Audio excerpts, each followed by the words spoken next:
Hello, ladies and gentlemen. Sorry for the inconvenience tonight. Nobody's really willing to help me tonight, but it's going to get done nevertheless.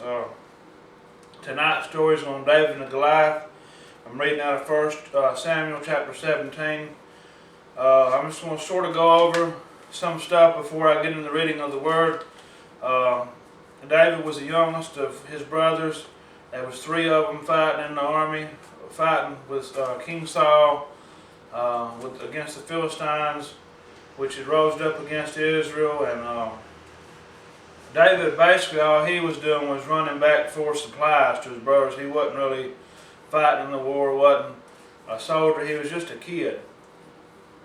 But right here I'm fixing to start reading now. That's basically what's going on. And Goliath he's already said that anybody that kills him, then if anybody can stand up and be a man and kill him, then the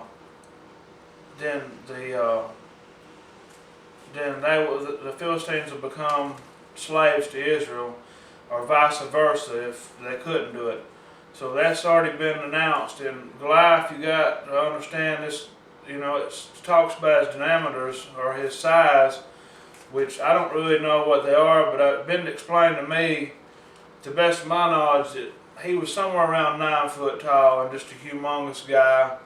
That I mean, he must have been, for people to be, you know, you'll understand a little better when I start reading.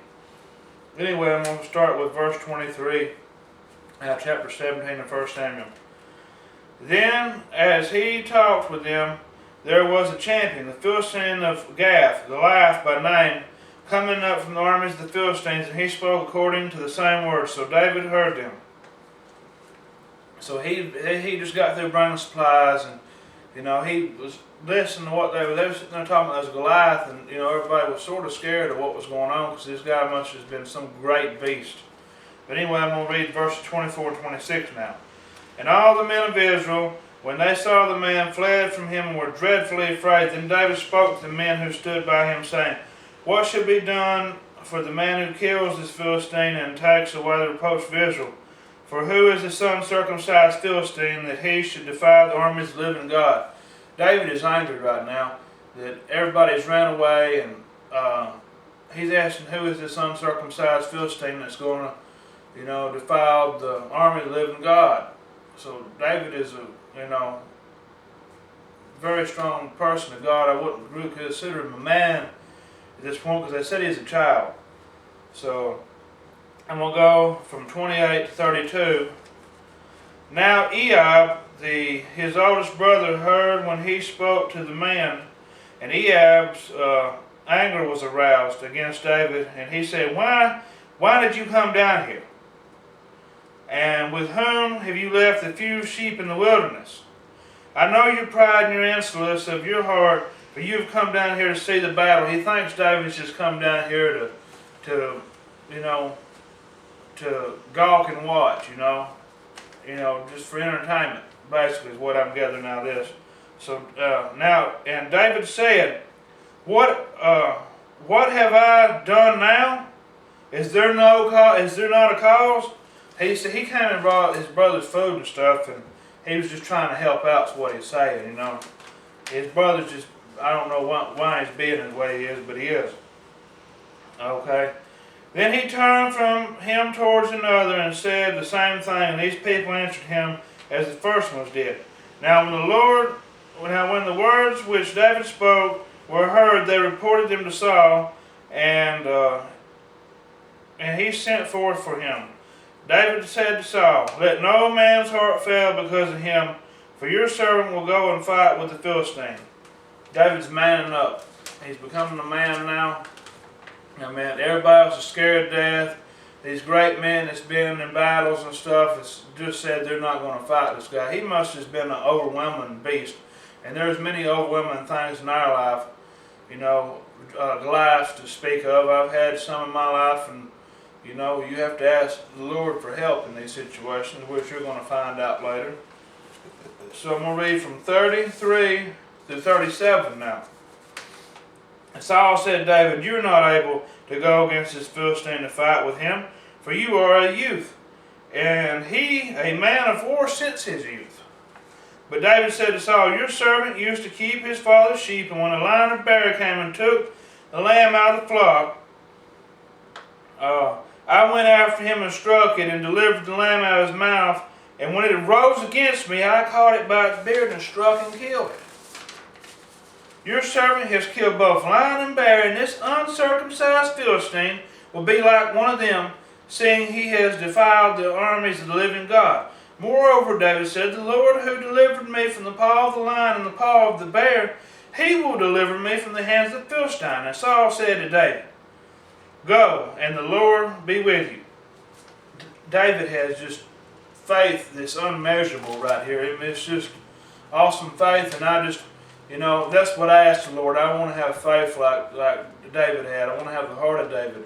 I pray for these things, and I believe everybody should strive for these things. David is just an awesome character in the Bible, and you can learn a lot from reading about him. He was a flawed man, just like all of us. As long as we live in this flesh, we're going to be flawed. None of us is perfect. And I'm not trying to sit here and say that I am or that anybody else is. All of us has got our little trials and things going on in our life, and but we can overcome them, just like David overcome this Goliath guy. So now I'm reading 38 through 40. So Saul clothed David with his armor, and he put a bronze helmet on his head. He stood and clothed him with a coat of mail. David fastened his sword to his arm and tried to walk, for he had not tested him. And David said to Saul, I cannot walk with these, for I have not tested him. So David took them off. Then he took his staff in his hand, and he chose for himself 5 smooth stones from a book, and put them in the shepherd's bag in the pouch with which he had, and his sling was in his hand, and he drew near to the Philistine. David walks up this big old beast with nothing but a little staff and a sack of stones and a sling.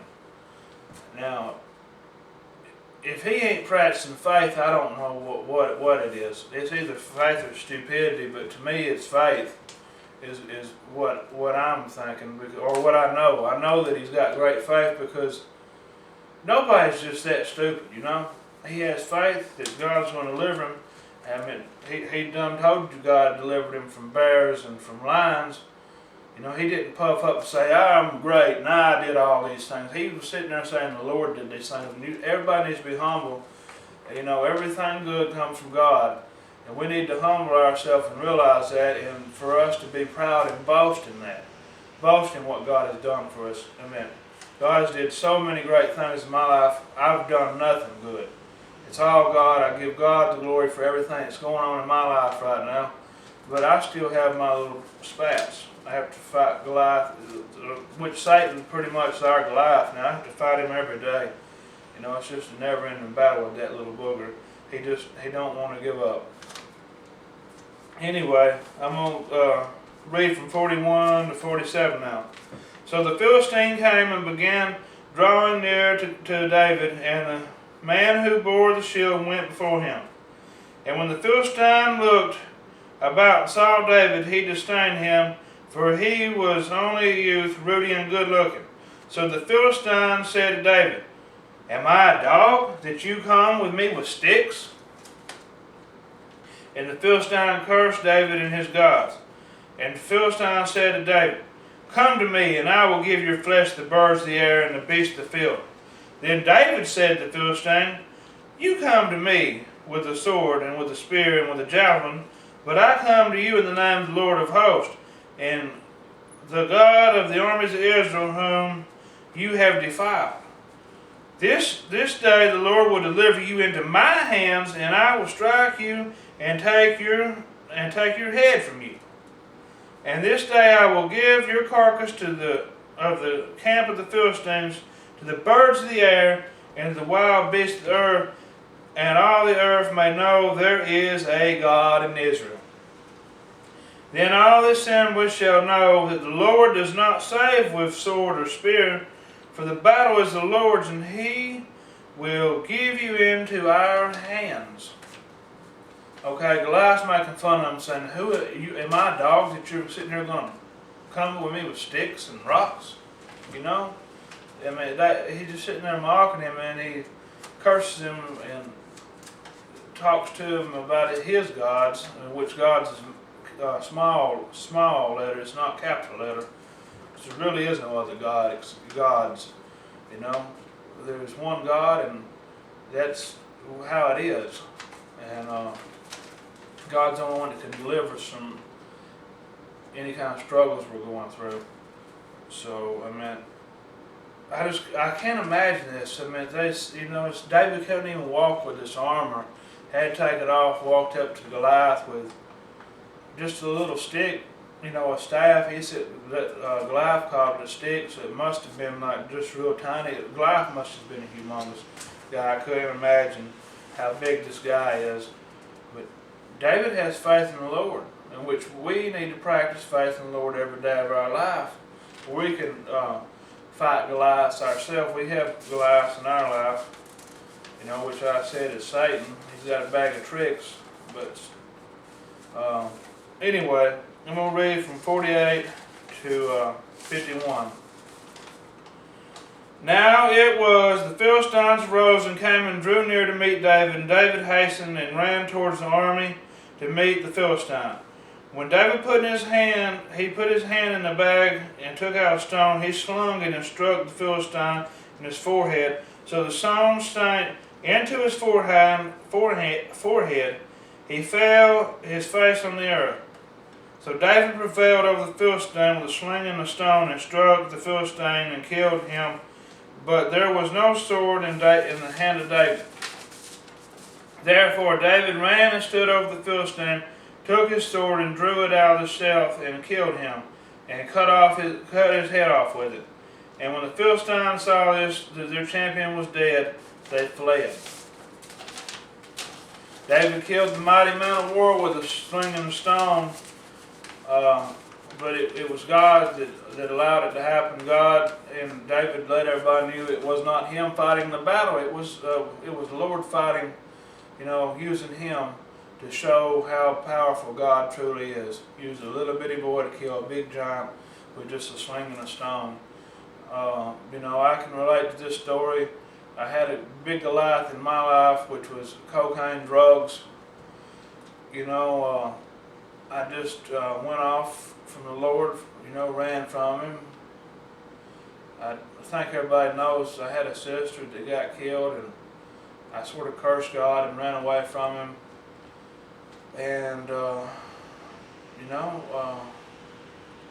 I'm just sort of glad that I did go through my trials and stuff, and I went to a mission and got clean, and it was only through God that I was able to do these things. Just like David couldn't have done that by himself. He did it through God.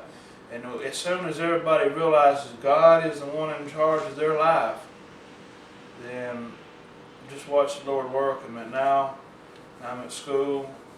I make A's. I'm at culinary school. I'm preaching the gospel. I'm not practicing and using drugs. No more cocaine was my Goliath. Cocaine almost killed me. And if there's a Goliath in your life today, then trust in the Lord and confess that the Lord will deliver you, and boast in it. Boast and walk in it. Praise God. That's what He wants us to do. But He wants us to be baptized. And I don't know why this baptism ain't preached as much. This sort of people's got away from the preaching of it. It needs to be done. If anybody has not been baptized, like I've been telling y'all, get a hold of me on Facebook and we can make it happen. And that's pretty much all I've got. That was a little short testimony. There's more to it. And Uncle Earl wants me to give the testimony, and I told him I will one day. But God's not through working in my life yet, so, I'm waiting on it to become even better. Thank you, and God bless.